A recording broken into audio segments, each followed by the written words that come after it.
Teman-teman, kita lanjut ya di part ke-14 tentang soal-soal berkaitan dengan P3K tahun 2023, terutama di pada tahap observasi untuk P2 dan P3 penilaian kompetensi dan kinerja ya. Kita lanjut di soal nomor 1. Seorang ASN perlu meningkatkan citranya menjadi pelayan masyarakat dengan mengamalkan nilai-nilai akuntabilitas untuk membentuk sikap dan perilaku ASN yang baik.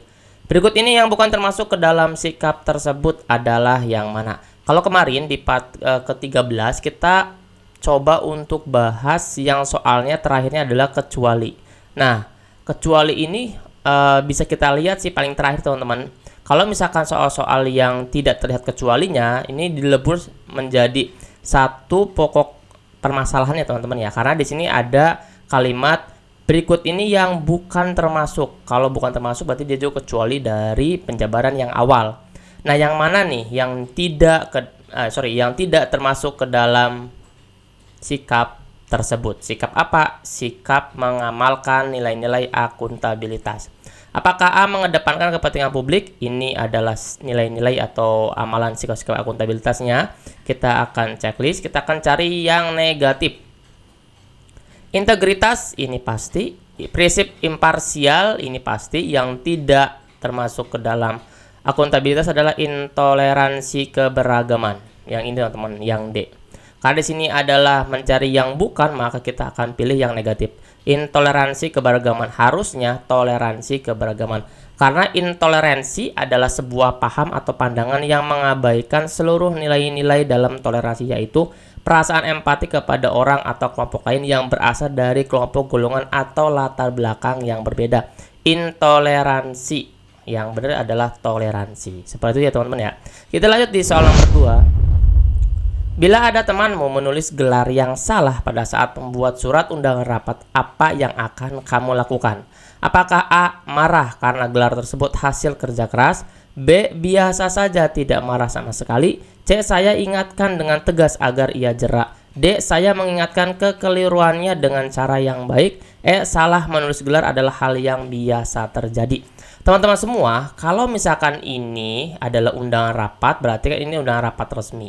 Kalau misalkan undangan rapat resmi, kita bisa menegur orang tersebut supaya tidak salah lagi dalam membuat surat undangan berikutnya. Kalau marah itu tidak akan menyelesaikan sebuah permasalahan.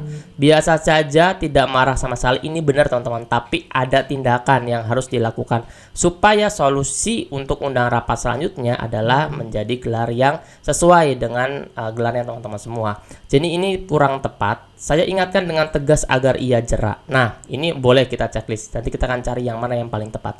Saya mengingatkan kekeliruannya dengan cara yang baik. Ini pun kita akan checklist. Salah menulis gelar adalah hal yang biasa terjadi. Ini pasrah teman-teman, gak ada action lagi. Jadi kita mendapatkan ada 2, C dan D. Di C ini saya ingatkan dengan tegas agar ia jerak. Berarti ada jerak, ini adalah sebuah penekanan. Kalau misalkan mengingatkan kekeliruannya dengan cara yang baik, maka dia akan melakukan sesuai dengan kaidah sopan dan santun. Jadi kita akan pilih jawabannya yang D teman-teman semua. Menunjukkan sikap yang bijak dalam menangani permasalahan yang ada serta mampu mengendalikan diri dengan baik. Jadi poin di nomor 2 ini adalah bagaimana teman-teman bisa mengendalikan diri dengan baik pada saat tidak sesuai dengan kenyataannya. Seperti itu ya teman-teman. Kita lanjut di soal nomor 3. Pada saat rapat, guru Anda memberikan usulan kepada kepala sekolah terhadap program yang diberikan. Akan tetapi usulan yang Anda berikan dikritisi oleh peserta rapat lainnya. Sikap yang akan Anda lakukan adalah yang mana? Apakah A. usulan yang sering ditolak tapi saya biasa aja? Oh, usulan saya sering ditolak tapi saya biasa aja. Oke, ini berarti pasrah, nggak ada action apa-apa. Ini kita akan delete. B. kecewa dengan rekan satu kantor. Ini akan kita delete. Berusaha melupakan kejadian tersebut. Oke, kita akan checklist. Mencari orang tersebut untuk ditegur. Oke, ini kita akan checklist. Mencari alternatif lain dalam pemecahan masalah. Nah, kita akan pilih yang E ini teman-teman. Mencari alternatif lain dalam pemecahan masalah. Kenapa kita pilih yang E teman-teman? Memilih mencari alternatif lain adalah sikap inovasi seorang ASN yang memberikan kesabaran dan tidak mementingkan ego sendiri. Kenapa kita nggak pilih yang C, berusaha melupakan kajian tersebut? Oke, kita boleh melupakan, tapi kita harus mencari alternatif lain atau solusi lain dari rapat atau program yang akan diselesaikan pada sebuah instansi tersebut. Jadi ini kita akan delete. Mencari orang tersebut untuk ditegur ini malah menjadi sebuah dendam ya teman-teman. Ini nggak baik kita delete. Jadi yang mengerucut itu ada di jawaban E. Mencari alternatif lain. Di sini adalah sebuah pemberatnya teman-teman dalam pemecahan masalah yang sedang diberikan oleh instansinya teman-teman semua. Oke. Jadi kita akan pilih yang mana yang akan memberikan inovasi atau memberikan action nyata pada sebuah masalah yang dihadapi atau sebuah masalah yang ada pada konflik soal tersebut. Seperti itu, oke? Teman-teman, kita lanjut nih di soal nomor 4 ya. Pekerjaan yang diberikan kepala sekolah atau atasan telah selesai Anda kerjakan, akan tetapi masih ada waktu luang sebelum jam kerja selesai. Apa yang akan Anda lakukan nih dalam menyikapi hal tersebut? Apakah A. melihat pekerjaan teman dan menawarkan bantuan? Jadi yang A ini adalah teman-teman kalau misalkan sudah selesai pekerjaannya, ada waktu luang, teman-teman melihat pekerjaan teman-teman yang samping kanan kiri atau teman-teman satu kantornya, terus menawarkan bantuan. Apakah bisa saya bantu seperti itu? Analogi yang A. Yang B, istirahat terlebih dahulu untuk lebih sehat lagi di pekerjaan selanjutnya. C, mengakses situs medsos untuk menunggu waktu kerja selesai. Ini jelas kita nggak akan pilih. Membaca koran hari ini kita nggak akan pilih. Memeriksa pekerjaan yang telah dikerjakan untuk melihat ketelitian kembali. Nah, ini yang paling tepat teman-teman. Karena pada saat pekerjaan selesai, kita wajib untuk melihat pekerjaan diri kita sendiri dulu. Apakah sudah benar atau ada yang harus diperbaiki. Kecuali kalau di dalam soalnya itu ada konflik teman kita yang membutuhkan bantuan, baru kita bisa memberikan bantuan tersebut. Kalau misalkan semua pekerjaan kita sudah selesai. Jadi intinya menjawab pertanyaan nomor 4 ini, teman-teman lihat konfliknya apa. Kalau misalkan dia tidak ada konflik yang lain, jangan ditambah-tambahkan. Itu satu. Kemudian yang kedua, lebih kepada kita dulu. Pekerjaan kita dulu selesai, baru kita boleh membantu pekerjaan yang lainnya. Oke, dua itu bisa teman-teman pegang untuk bisa menjawab soal-soal yang berkaitan dengan seperti ini. Ini mencerminkan sikap tanggung jawab dan teliti terhadap pekerjaan yang diembannya. Seperti itu teman-teman semua. Oke teman-teman semua yang belum masuk di daftar kelas belajar P3K di angkatan kedua, silakan teman-teman bisa chat admin di Mintera. Di WA aja teman-teman di 087723317506. Kita akan tutup di tanggal 9 September dan insya Allah kita akan mulai belajar di tanggal 10 September ya teman-teman, yang mudah-mudahan jembatan untuk lulus jadi ASN bisa belajar bersama kami. Sampai kita ketemu di tanggal 10 ya teman-teman ya. Kita lanjut teman-teman nih di soal nomor 5 ya.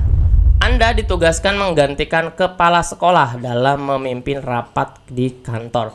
Pada saat rapat terjadilah sebuah perbedaan pendapat dari rekan guru lainnya. Sikap yang akan Anda ambil adalah yang mana? A. Pendapat guru tersebut bisa menjadi alternatif untuk permasalahan yang ada. Kita akan checklist. Jadi di sini teman-teman posisinya teman-teman menggantikan kepala sekolah. Berarti teman-teman menjadi pimpinan rapat. Kalau menjadi pimpinan rapat berarti teman-teman adalah seorang yang bisa pengambil kebijakan pada saat itu. B. Mempertimbangkan pendapat guru lain, akan tetapi pengambilan keputusan tetap pendapat saya. Oh, ini egois teman-teman. Ini kita akan delete.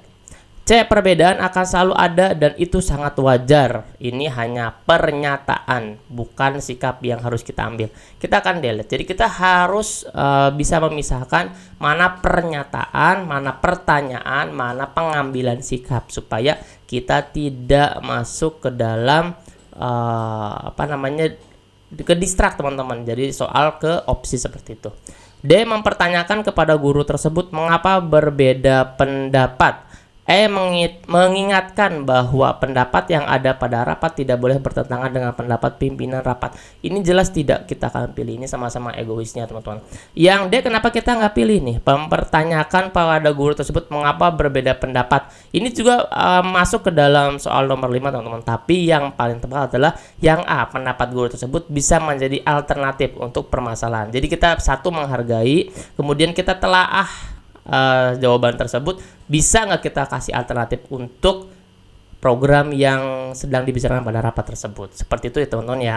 Pemimpin rapat seharusnya memberikan sikap menghargai segala pendapat yang ada tanpa memaksakan kehendak sendiri. Seperti itu teman-teman. Jadi teman-teman harus lebih selektif dan lebih teliti lagi dalam menjawab soal-soal seperti ini. Bisa jadi optionnya kejebak karena sangat berdekatan sekali. Teman-teman wajib untuk lihat lagi, dan teman-teman juga selalu update soal-soal apapun itu yang berkaitan keguruan. Teman-teman sikat langsung semuanya, kerjakan.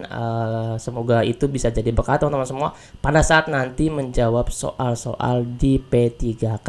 Mudah-mudahan ini bermanfaat teman-teman semua. Jangan lupa di subscribe, like, dan bagikan ke grup guru lainnya, mudah-mudahan yang membagikan lulus jadi ASN 2003 ini, amin, dan menjadikan amal jariah untuk kita semua. Terima kasih teman-teman, nanti kita akan sambung lagi di part selanjutnya. Dadah.